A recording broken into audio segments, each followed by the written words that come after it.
Welcome back to your channel छात्रों। तो आज हम शुरू करने वाले हैं क्लास 9 का मैटर इन आवर सराउंडिंग्स। पहला चैप्टर है साइंस का, तो इसको आज हम समझेंगे, सीखेंगे। अगर आपको वीडियो अच्छा लगे तो वीडियो को लाइक और चैनल को सब्सक्राइब ज़रूर कीजिएगा और अपने दोस्तों के साथ ये वीडियो ज़रूर साझा शेयर कीजिएगा। तो चलिए चैप्टर शुरू करते हैं। चैप्टर बहुत बेसिक है और इसमें बेसिक बेसिक टर्म्स हैं, बहुत छोटी छोटी चीज़ें हैं। उसको बस आप एक बार समझ लेंगे और फिर हमेशा के लिए याद रहेगा। Okay, physical nature of matter. So first of all ये पढ़ने से पहले चलो पहले मैं आपको ये समझा देता हूँ कि मैटर क्या होता है। और आर सराउंडिंग्स मतलब हमारे आसपास की चीजें, मतलब हमारे आसपास। और मैटर मीन्स हर एक चीज किसी न किसी मैटर से बनी हुई है। Let's take an example of this bottle. Like ये बॉटल जो है वो प्लास्टिक मैटर से बनी हुई है, ठीक है। और ये जो इन्वायरमेंट में यहाँ पर जो मैटर है वो कैसा है? मैटर एयर वाला मैटर है। ये पंखा जो आप देख पा रहे हैं ये मेटल से बना हुआ है। तो कोई ना कोई चीज किसी ना किसी मैटर से बनी हुई है। अब ये मैटर कैसे बना हुआ है? The matter is defined as an object which have mass. अब मैटर मीन्स हर एक चीज, ये जो चीज अभी मैंने बताई ये सारी चीजें, उसके अंदर सब में मास है। मास मीन्स वजन, भार। और एक जगह, एक सर्टेन स्पेस वो ऑक्यूपाई करते हैं, इसलिए ये मैटर की कैटेगरी में आते हैं। For example, some of example of matter is shown below. जैसे कि ये बुक, ये डॉग, ये बॉय और ये पेंसिल, ये सब मैटर की कैटेगरी में आते हैं, ठीक। अच्छा, physical nature of matter. Matter का फिजिकल नेचर कैसा होता है, दिखता कैसा है? Matter is made up of million of tiny particles. What is particles? Particles basically छोटी छोटी छोटी छोटी छोटी छोटी छोटी एटम से बनी हुई है। एटम से मतलब हर एक चीज एटम से बनी हुई, राइट। तो छोटे छोटे छोटे छोटे एटम जब मिलते हैं तो एक पार्टिकल बनता है और इन्हीं पार्टिकल से मिल मिल के पूरा हमारा मैटर तैयार होता है। The particle of one type of matter is different from particles of another type of matter. एक टाइप के जो पार्टिकल्स होते हैं एक मैटर के, वो दूसरे मैटर के टाइप के पार्टिकल से अलग होते हैं। अब जैसे फिर से एग्जांपल अगर मैं इस बॉटल का लूं, तो ये बॉटल है प्लास्टिक की, ओके। तो इसके अंदर जो पार्टिकल्स होंगे वो प्लास्टिक वाले होंगे, और वो जो फैन है वो है मेटल का, तो उसके अंदर जो पार्टिकल्स होंगे वो मेटल के होंगे। That's what I am trying to tell you. Next is tip. Smell is an abstract concept and not a matter. तो स्मेल जो हम जो इनहेल करते हैं, जो स्मेल जो हम करते हैं, वो एक्चुअली एक एब्स्ट्रैक्ट कंसेप्ट है, ठीक। वो कोई मैटर नहीं है। But smell of any substance is a matter. लेकिन किसी भी मैटर की जो स्मेल होती है दैट इज मैटर, किसी भी। लेकिन हम जो स्मेल करते हैं that is not a matter and it is a gaseous form, क्योंकि वो एक गैसियस फॉर्म में होती है of substance which has a mass and occupy space. और उसके अंदर मास होता है, वो स्पेस भी ऑक्यूपाई करता है। अब स्पेस ऑक्यूपाई करने से यहाँ मतलब क्या है? आपने रूम में कभी स्प्रे लगाया होगा, जब आप स्प्रे करते हैं तो वो पूरे रूम में फैल जाता है और खुशबू खुशबू हो जाती है, राइट। सो यही कंसेप्ट है कि जो स्मेल को यहाँ पर एज अ मैटर कंसिडर किया गया है, क्योंकि वो पूरे रूम में फैल जाती है और हमें खुशबू खुशबू दे देती है। वैसे ही गर्म खाना हो गया, गर्म खाने की स्मेल दूर तक आती है, ठीक है, तो उसको भी हम मैटर में कंसिडर करेंगे। आगे बढ़ते हैं। Characteristics of matter. The particles of matter have space between them. जो मैटर के पार्टिकल्स होते हैं उनके बीच में स्पेस होता है, ठीक है। अब जो मैटर होते हैं वो 3 स्टेट में होते हैं, ये तो आपको क्लियर ही होगा। कौन कौन से? एक तो होता है आपका सॉलिड, ठीक, एक होता है आपका गैस और एक होता है आपका लिक्विड, ठीक। ये 3 स्टेट में जो मैटर होता है प्रेजेंट, राइट। और भी होते हैं पर अभी हम ये 3 पढ़ेंगे। For example, formation of sugar solution, when we make sugar solution the particles of one type। तो जो हम शुगर सोल्यूशन बनाते हैं, मतलब मीठा पानी बनाते हैं, तो एक टाइप के पार्टिकल्स को रिप्रेजेंट करता है of matter and get into the space between particles of the other. तो वाटर के पार्टिकल्स और शुगर के पार्टिकल्स आपस में बॉन्ड बना लेते हैं। बॉन्ड मीन्स आपस में मिक्स अप हो जाते हैं, और इसके होने का रीजन ये है क्योंकि शुगर के बीच में, शुगर के जो पार्टिकल्स होते हैं उनके बीच में स्पेस होता है और वाटर के पार्टिकल्स उसके अंदर से होकर निकल जाते हैं, जिससे उसके डिसॉल्व होने के जो है रेट्स बढ़ जाते हैं। दिस शोज दैट, ये हमें दिखाता है there is enough space between them the particles of matter. ये हमें ये बताता है कि जो मैटर के पार्टिकल्स है उनके बीच में स्पेस होता है। Next, the particles of matter are continuously moving. जो मैटर के पार्टिकल्स होते हैं वो कंटिन्यूसली मूविंग करते रहते हैं, मतलब मूव करते रहते हैं। अब ये डिपेंड करता है कि वो किसके पार्टिकल्स हैं, सॉलिड के होंगे, लिक्विड के होंगे या गैस के होंगे, ठीक। क्योंकि सॉलिड के जो पार्टिकल्स होते हैं वो मूव नहीं करते हैं, वो वहीं पर वाइब्रेट करते रहते हैं। यही लिक्विड के पार्टिकल्स थोड़े मूव करते हैं एज कंपेयर टू सॉलिड, वो थोड़े ही मूव करते हैं, मतलब एज कंपेयर टू सॉलिड के बिल्कुल नहीं मूव करते हैं, बट लिक्विड के थोड़े मूव करते हैं। गैस के बहुत ज़्यादा मूव करते हैं, बहुत ज़्यादा ही मूव करते हैं, वो इधर उधर इधर उधर भागते रहते हैं, ठीक। The particles of matter are continuously moving. For example mixing of ink in water, तो जब हम इंक को वाटर में मिक्स करते हैं, the particles of matter are continuously moving and they possess kinetic energy. तो जब वो मूव करेंगे तो उनके अंदर काइनेटिक एनर्जी पोजेस हो जाती है, मींस आ जाती है। एज द टेम्परेचर राइजेस, जैसे टेम्परेचर बढ़ेगा काइनेटिक एनर्जी बढ़ जाएगी। पार्टिकल्स मूव फास्टर, पार्टिकल जल्दी जल्दी मूव करने लगेंगे, और जो पार्टिकल जल्दी जल्दी मूव करेंगे दैट मीन्स वो जो मैटर है वो गैसीय स्टेट में आ रहा होगा। This means that within the increase of temperature the kinetic energy of the particles also increase। तो जैसे जैसे टेम्परेचर बढ़ेगा काइनेटिक एनर्जी बढ़ेगी, काइनेटिक एनर्जी के बढ़ने से वो जो पार्टिकल होगा वो गैसियस फॉर्म में आएगा, ठीक है। For example sugar dissolve faster in hot water than in cold water. तो जो शुगर होती है वो गर्म पानी में ज़्यादा जल्दी घुल जाती है as compare to the cold water, क्योंकि गर्म पानी के जो पार्टिकल्स होते हैं, गर्म पानी के अंदर जो पार्टिकल्स होते हैं वो जल्दी जल्दी मूव करते हैं, राइट। तो वो शुगर को ज़्यादा जल्दी डिजॉल्व कर देते हैं as compare to the cold water, क्योंकि कोल्ड वाटर के जो पार्टिकल्स होते हैं वो इतनी जल्दी मूव नहीं करते हैं, क्योंकि वो टेम्परेचर बिलो होता है, उसके अंदर काइनेटिक एनर्जी कम होती है due to this reason. The particles of matter attract each other. अब जो किसी भी मैटर के पार्टिकल्स होते हैं वो एक दूसरे को अट्रैक्ट भी करते हैं अपनी तरफ। For example chalk has a rigid structure, chalk का जैसे रिजिड स्ट्रक्चर होता है, राइट। अब यहां से क्वेश्चन आता है, a diver is able to cut through the water in a swimming pool. एक डाइवर जो होता है, डाइव करने वाला, वो स्विमिंग पूल के अंदर कट करके स्विमिंग पूल के अंदर और स्विम करता है। Which property of the matter does this observation show. ये ऑब्जर्वेशन कौन सी प्रॉपर्टी शो करती है। This show that the particles of matter has space between them. ये दिखाता है कि जो पार्टिकल्स, लिक्विड के पार्टिकल्स या वाटर के पार्टिकल्स होते हैं उनके अंदर स्पेस होता है, and have a weak intermolecular space force of attraction between them. और उनके अंदर एक weak molecular force of attraction होता है, इंटरमॉलिक्यूलर फोर्स ऑफ अट्रैक्शन बहुत वीक होता है। दैट्स वाई वो जो डाइवर होता है वो आसानी से पानी को चीरता हुआ आगे निकल जाता है, ठीक। States of matter. Matter are 3 states, solid liquid gas, और भी होते हैं पर हम ये 3 पढ़ेंगे। अभी अभी थोड़ी देर पहले मैं आपको बताया था। सॉलिड के पढ़ते हैं। The particles of solid are very close to each other. वो बहुत पास पास होते हैं। They have a negligible space between them. उनके अंदर बहुत ही नजरअंदाज करने वाला मतलब स्पेस होता है, होता ही नहीं है, बिल्कुल बहुत कम होता है। And they vibrate at that place. और वो अपनी ही जगह पर हिलते रहते हैं, कांपते रहते हैं, कांपते रहते हैं। The most important property of solid are as follows. तो जो सबसे ज्यादा इंपॉर्टेंट प्रॉपर्टी है किसी सॉलिड की वो ये रही, the particles of solid have a strong intermolecular force of attraction between them. सिर्फ सॉलिड के ही सबसे ज्यादा force of attraction, intermolecular force of attraction रहता है सॉलिड के अंदर। दैट्स वाई हम किसी भी सॉलिड की चीज से हाथ आर पार नहीं कर पाते हैं, क्योंकि जो उनके पार्टिकल्स होते हैं वो बहुत ज्यादा स्ट्रांगली बाउंड होते हैं, पकड़े होते हैं एक दूसरे को, और चीजों को आर पार नहीं होने देते हैं। Next is solid has a fix shape and volume. अब सॉलिड की एक फिक्स शेप और फिक्स वॉल्यूम होता है। जैसे कि फॉर एग्जांपल ये वाटर बॉटल ले लीजिए। अब इस वाटर बॉटल को मैं दबा नहीं सकता, इसकी जो शेप है वो फिक्स है, मतलब 1 लीटर 1.5 लीटर जो भी लीटर की ये है वो उतनी की उतनी ही रहेगी, मतलब इसका शेप भी वैसा का वैसा रहेगा, और ये वॉल्यूम में जितने भी है लाइक 1 लीटर 1.5 लीटर वो भी उतनी की उतनी ही रहेगी। और इसका जो शेप है, जिस तरह से ये बनी हुई है, जिस तरह से मार्केट से मैं लाया हूँ, अब मैं किसी और शेप में इसको चेंज नहीं कर सकता। अगर मैंने ज्यादा जोर जबरदस्ती करी तो ये टूट जाएगी, simple. The solid cannot take the shape of the container. Solid जो होता है वो किसी कंटेनर की शेप नहीं ले सकता। लाइक अगर मैं इस वाटर बॉटल को कहीं किसी और बाल्टी में या किसी भी चीज में रख दूं तो वो उसकी शेप नहीं ले लेगी, बॉटल वैसे के वैसे ही रहेगी, ठीक है। तो solid cannot change it shape and it can't take the shape of the container, right, जिसमें भी वो रखा जाए। The solid have a rigid structure. Mostly solids का रिजिड स्ट्रक्चर होता है। The solid are incompressible. Solid जो होते हैं वो इनकम्प्रेसिबल होते हैं, मतलब उनको कंप्रेस नहीं किया जा सकता।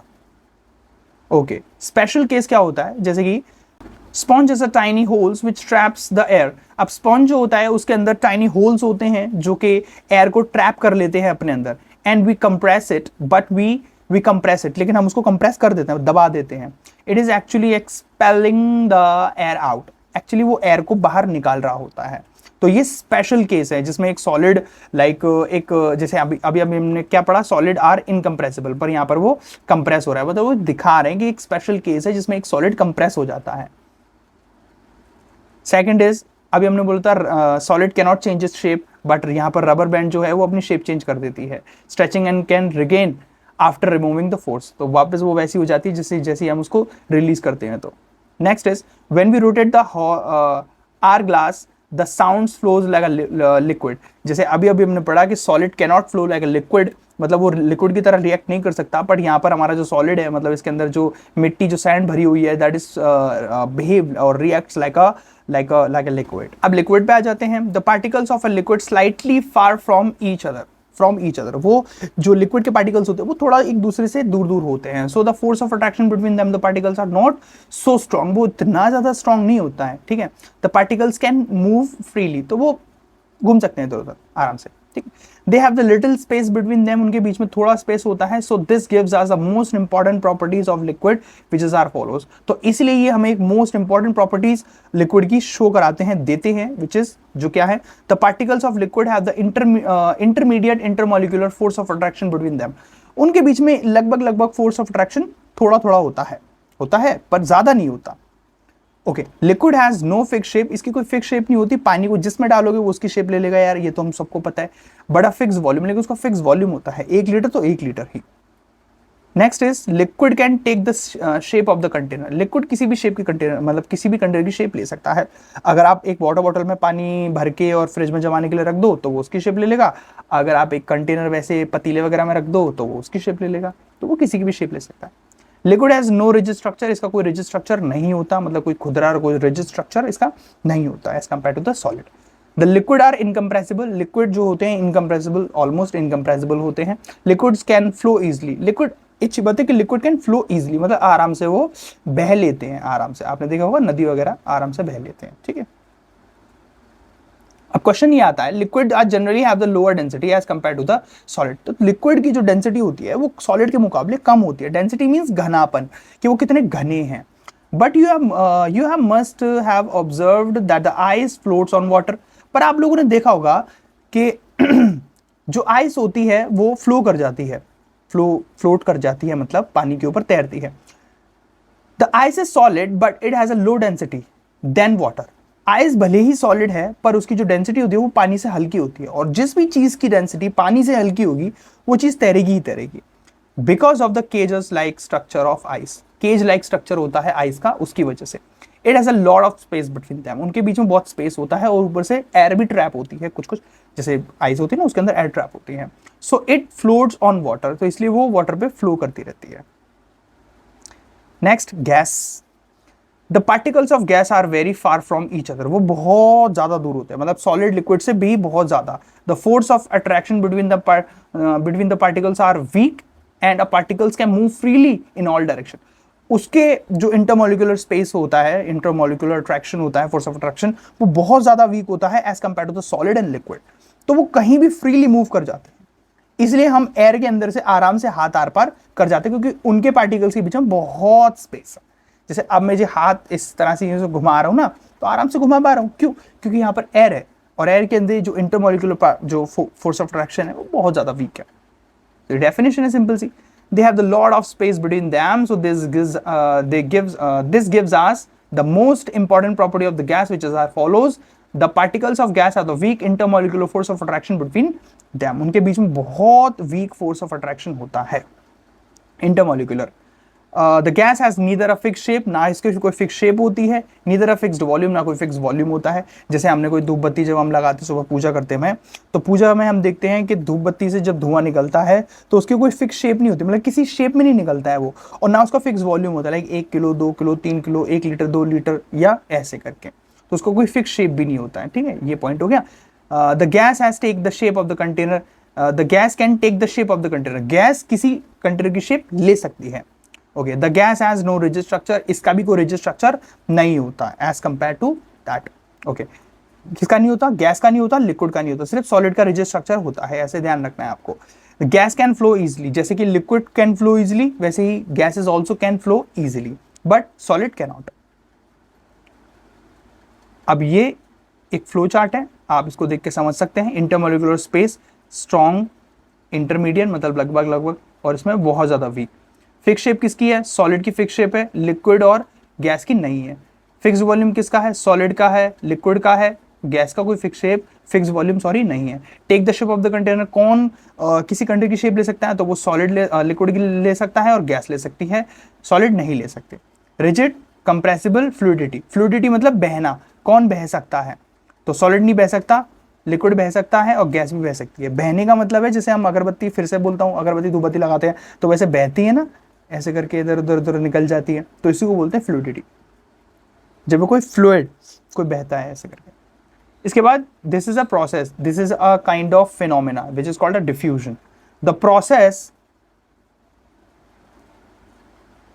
The process of intermixing the particles of two types of matter is called a diffusion. जब दो टाइप के पार्टिकल्स, दो डिफरेंट टाइप के पार्टिकल्स आपस में मिलते हैं तो इसको डिफ्यूजन कहा जाता है। The order of the rate of the diffusion at different state of matter. अब जो ऑर्डर होता है डिफ्यूजन का वो अलग अलग डिफरेंट स्टेट ऑफ मैटर में अलग अलग होता है। जैसे सबसे ज्यादा डिफ्यूजन हमें गैस में देखने को मिलता है, फिर लिक्विड में, देन उसके बाद सॉलिड में, क्योंकि गैस आसानी से मिक्स हो जाती है, लिक्विड फिर उसके बाद में सॉलिड बहुत मुश्किल से। The rate of diffusion increase with an increase in temperature. जैसे जैसे टेम्परेचर बढ़ेगा आपके डिफ्यूजन के जो चांसेस हैं, मतलब डिफ्यूजन अच्छा परफॉर्म होने के चांसेस हैं वो भी बढ़ जाते हैं। मतलब टेम्परेचर बढ़ा तो चीज़ों की मिक्सिबिलिटी ज़्यादा जल्दी होती है। This is because when we increase the temperature the kinetic energy of the particles increase. जैसे जैसे हम टेम्परेचर बढ़ाते हैं, किसी भी चीज़ का तापमान बढ़ जाता है, वैसे वैसे उसकी काइनेटिक एनर्जी बढ़ जाती है। काइनेटिक एनर्जी बढ़ने की वजह से दे मिक्स इनटू अदर्स क्विकली। इसीलिए गर्म पानी में चीज़ें आसानी से घुल जाती हैं। कोई कलर होगा या कोई भी चीज़ होती है वो आसानी से मिक्स हो जाती है, क्योंकि वो उसका टेम्परेचर बढ़ा हुआ होता है, उसके अंदर काइनेटिक एनर्जी ज़्यादा होती है। Question, arrange the substance in an order of force of attraction between the particles. पहले कौन सा आएगा? फोर्स ऑफ अट्रैक्शन इंक्रीज करते में। फोर्स ऑफ अट्रैक्शन सबसे ज़्यादा किस में? भाई शुगर में होगा, विच इज अ सॉलिड, फिर उसके बाद में वाटर में होगा, फिर उसके बाद में ऑक्सीजन में होगा। तो उसने लगाया, अब उसने कैसे लगाया? जैसे सबसे ज़्यादा शुगर में है तो शुगर यहाँ लगा दिया, फिर वाटर लगा दिया, फिर गैस लगा दी, ऑक्सीजन लगा दी। मतलब the force of attraction is strong in solid, weak in gas. Sugar is a solid, water is a liquid, oxygen is a gas. So the order of the force of attraction between the particles is this: weak, strong, सबसे strong. Matter can change states. Matter अपनी state भी बदल सकता है। Let's suppose मान लो अगर मैं liquid होता तो मैं कुछ भी बन सकता था। मैं लिक्विड भी मैं सॉलिड भी बन जाता, मैं गैस भी बन जाता ऐसे। और मैं सॉलिड होता तो मैं लिक्विड बन जाता, गैस भी बन जाता। अगर मैं गैस होता तो मैं लिक्विड भी बन जाता, सॉलिड बन जाता। मतलब ये आपस में इंटरचेंज हो जाते हैं, ये आपस में कुछ भी बन जाते हैं, एक दूसरे को रिप्लेस कर सकते हैं ये। जैसे कि melting is a process, melting हो जाना, मेल्ट हो जाना, जिसमें सॉलिड एक लिक्विड बन जाता है, that is called melting. Warm होने पर, गर्म होने पर, ठीक है, कोई भी लिक्विड क्या हो जाता है? इवेपोरेट होके क्या बन जाता है? गैस बन जाता है। ये हो गया। अच्छा, कोई भी गैस लिक्विड बन जाती है which is called a condensing, condense होके। इसके सबके एग्जाम्पल मैं आपको दूंगा। फिर ठंडे पानी को ज्यादा कूल करते हैं, बहुत कूलिंग करके वो फ्रीज हो जाता है, दैट इज कॉल्ड फ्रीजिंग, तो वो आइस बन जाता है। तो लिक्विड आइस बन के सॉलिड बन जा रहा है, सॉलिड डायरेक्ट गैस भी बन जाता है, सॉलिड लिक्विड भी बन जाता है। तो आपस में ये इंटरचेंज करते रहते हैं। नॉट ओनली दिस, सिर्फ मैं इसी की बात नहीं कर रहा, और भी चीजें होती हैं जो भी इस फॉर्म में होंगी, सॉलिड लिक्विड गैस, वो आपस में इंटरचेंज हो जाती हैं। There are 3 states of matter and these states of matter can interconvert into each other, एक दूसरे में। Now melting or fusion, the process in which a substance change its state from solid to liquid, ये वो process होता है जिसमें solid liquid बन जाता है, इट्स कॉल्ड अ मेल्टिंग और अ फ्यूजन। इसको मेल्टिंग या फ्यूजन कहते हैं, मेल्टिंग और fusion. The temperature in which the solid start converting into liquid, ये वो टेम्परेचर जिसमें कोई सॉलिड लिक्विड बनने के वे में हो, मतलब रास्ते पे हो, मतलब solid converting into liquid at atmospheric pressure is called a melting point. For example, the melting of an ice, जैसे कि आइसक्रीम का पिघलना। Vaporization, the process in which a substance changes states from liquid to gas. अब ये वो state होती है जिसमें लिक्विड कोई गैस बन जाता है। is called vaporization. The temperature in which at the liquid start converting into gas, ये वो टेम्परेचर जिसमें कोई भी लिक्विड गैस बनना प्रेफर करे, गैस बनना चाहे या गैस बनने लगे at atmospheric pressure is called a boiling point. इसको बॉइलिंग पॉइंट बोलते हैं. कोई भी लिक्विड अगर किसी गैस स्टेट में बदलने लग जाए, जैसे वाटर का बॉइलिंग पॉइंट क्या है 100 डिग्री सेल्सियस. 100 डिग्री सेल्सियस पे वो एक क्या वेपोराइजेशन परफॉर्म करता है और पानी को फिर गैस में बदलने लगता है. It's called a boiling point. For example the formation of steam, भाप बनना, जैसे ये भाप बन रही है.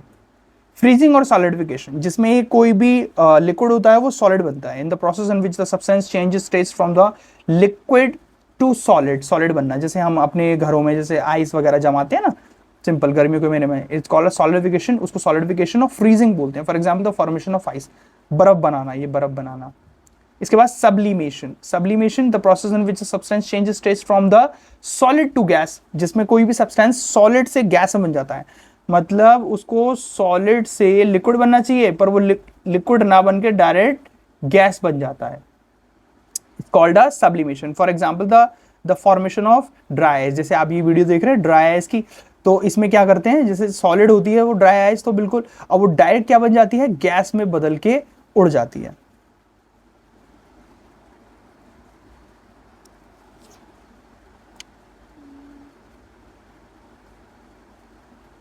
ये रहा condensation, the process in which a substance changes states from the liquid gas to liquid, from gas to liquid, gas से लिक्विड बन जाता है. Condensation. For example the formation of water droplets on the cold surface. जैसे कि ये हमने देखा होगा जब हम फ्रिज के अंदर से ठंडा पानी निकालते हैं तो ठंडे पानी की जो बॉटल होती है उसके ऊपर थोड़ी देर बाद वाटर ड्रॉपलेट्स बन जाते हैं, ठंडे ठंडे वाटर ड्रॉपलेट्स.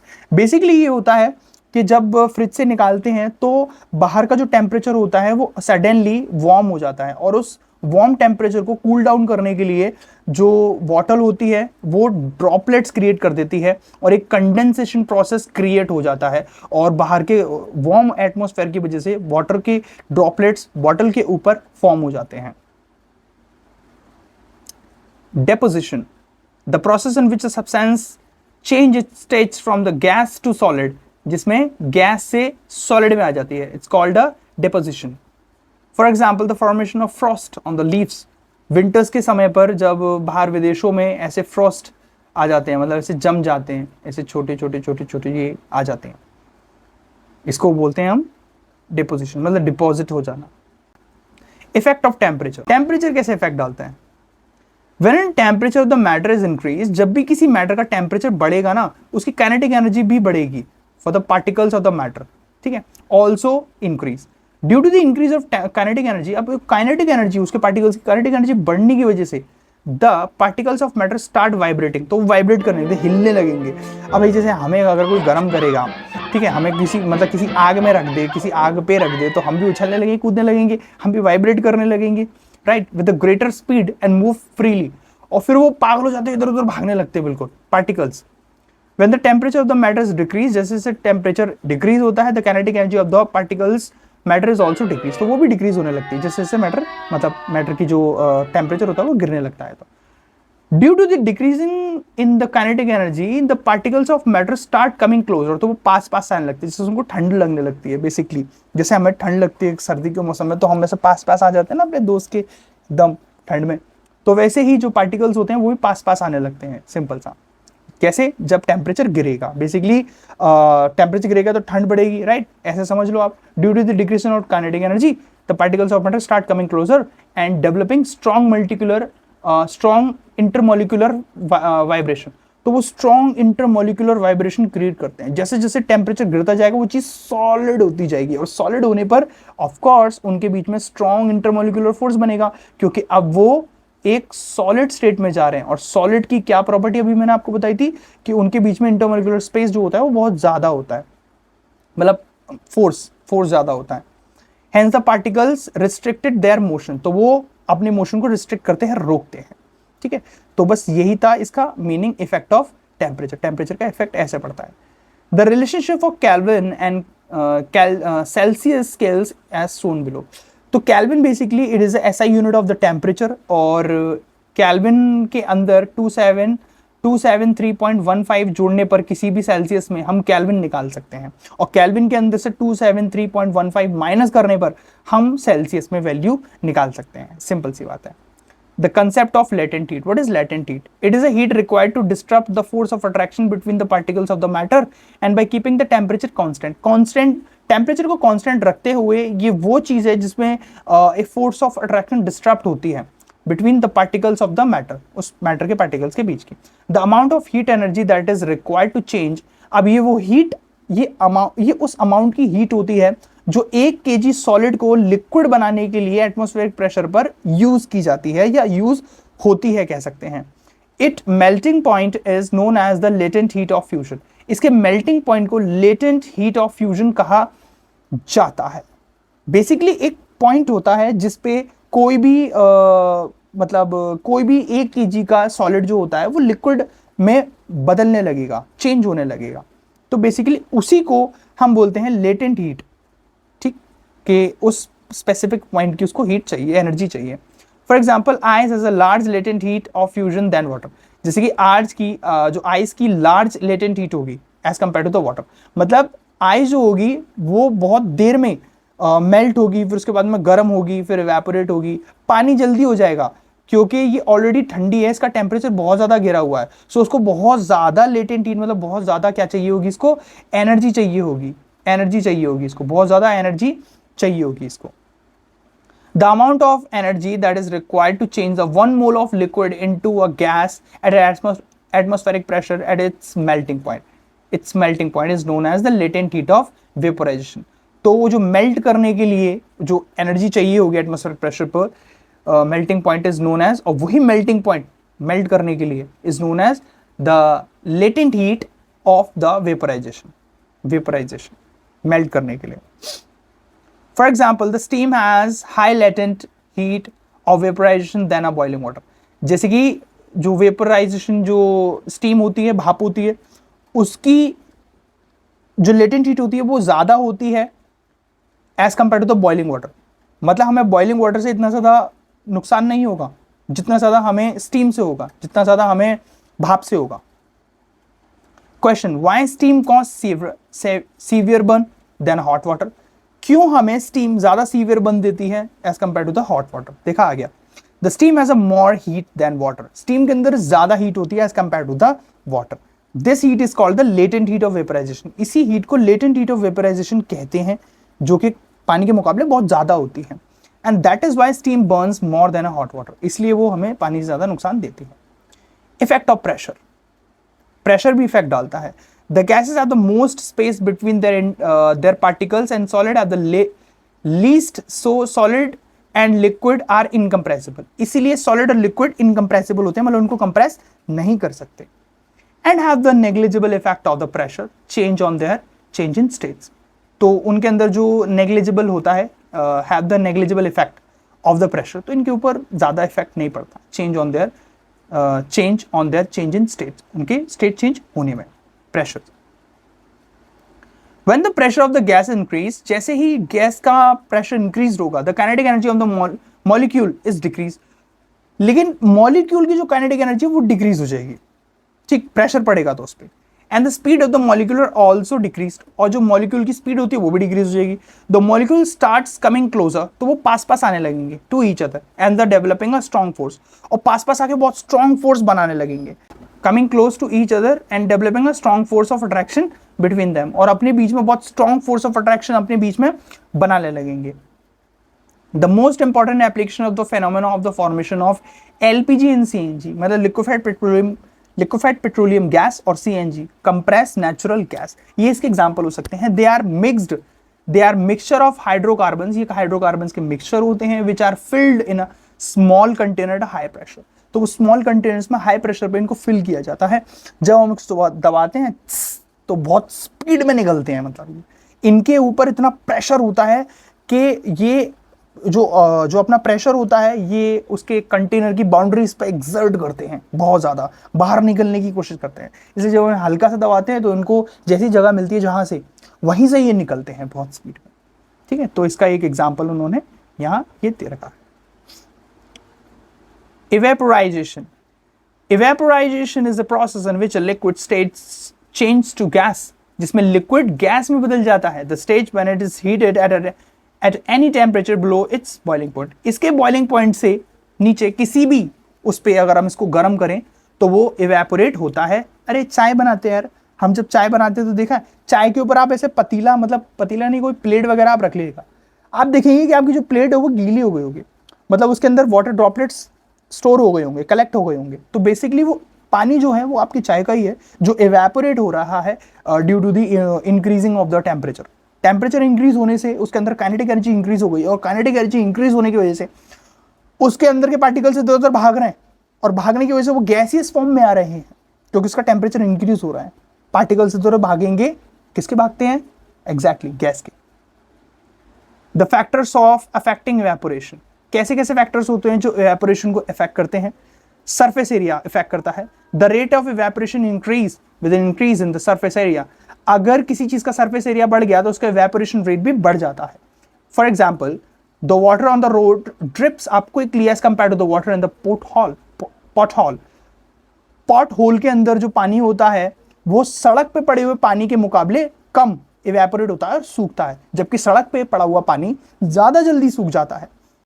सिमिलरली, अगर हम एक सॉसर के अंदर टी को ठंडी करते हैं तो वो ज़्यादा जल्दी हो जाएगी, क्योंकि गरम गरम चाय को जब हम सॉसर में डालेंगे तो उसका सरफेस एरिया बढ़ जाएगा। सरफेस एरिया बढ़ने की वजह से वो बहुत जल्दी ठंडी हो जाएगी। लेकिन अगर हम उसको प्याले के अंदर ही रखा रहने देंगे तो उसका जो एरिया होगा वो कम होगा, जिसकी वजह से वो बहुत ज़्यादा गर्म रहेगी काफ़ी देर तक, और उसको टाइम लगेगा ठंडा होने में। तो सरफेस एरिया बढ़ने की वजह से जो रेट ऑफ इवेपोरेशन है वो जल्दी हो जाता है और चीज़ें ठंडी हो जाती हैं, इवेपोरेट हो जाती हैं as compare to.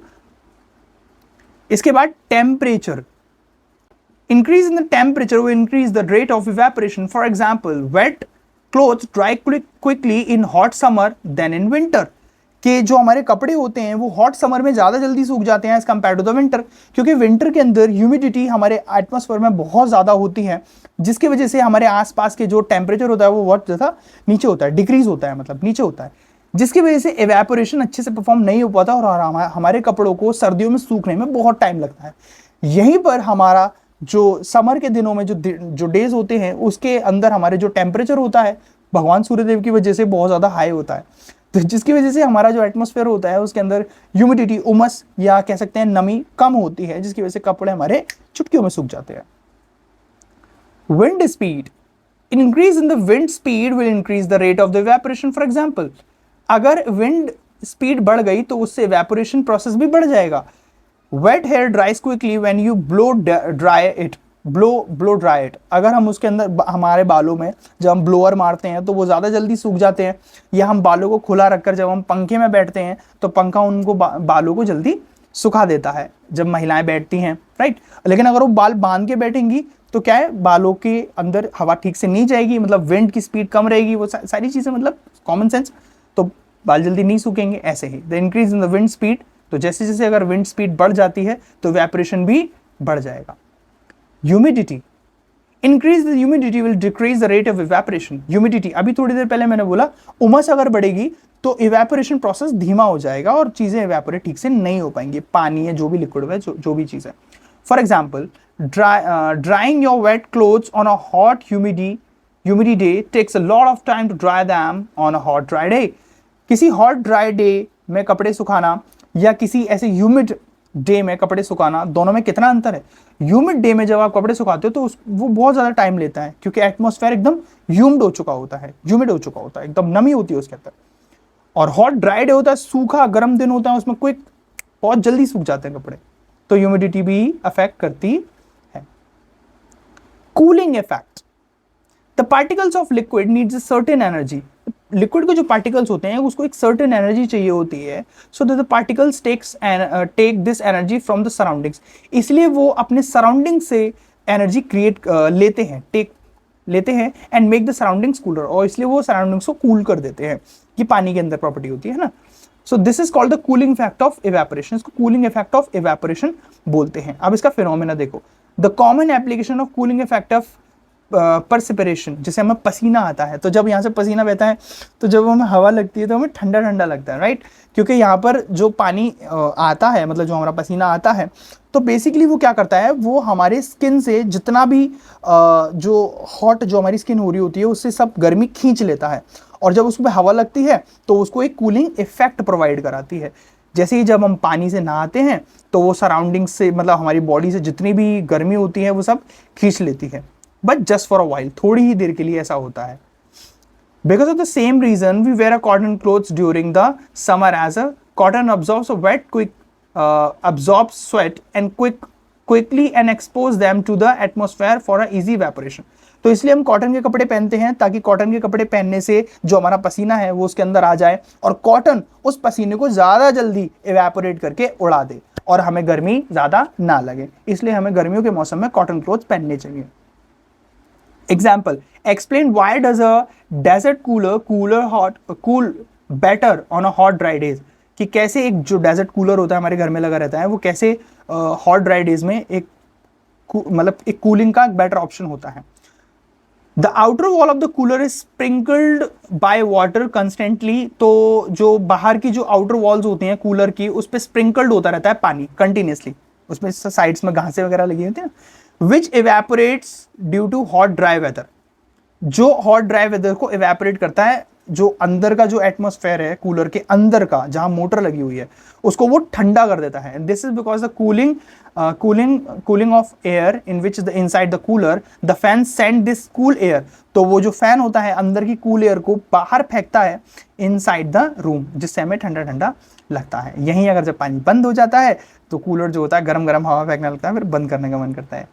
So that's it guys. So this was your chapter matter in our surroundings. I hope आपको समझ में आया होगा, और अगर मैंने कोई एक आध कंसेप्ट या कोई टॉपिक अगर मिस कर दिया है तो प्लीज़ आप मुझे कमेंट सेक्शन में ज़रूर बताइएगा। वीडियो कैसा लगे वीडियो को कमेंट ज़रूर कीजिएगा, और ऐसी ही वीडियोस के लिए चैनल को सब्सक्राइब और मुझे फॉलो ज़रूर कर लीजिए, और वीडियो को लाइक भी कर दीजिए, अपने दोस्त के साथ शेयर भी कर दीजिए। थैंक यू सो मच, मिलते हैं नेक्स्ट वीडियो के साथ।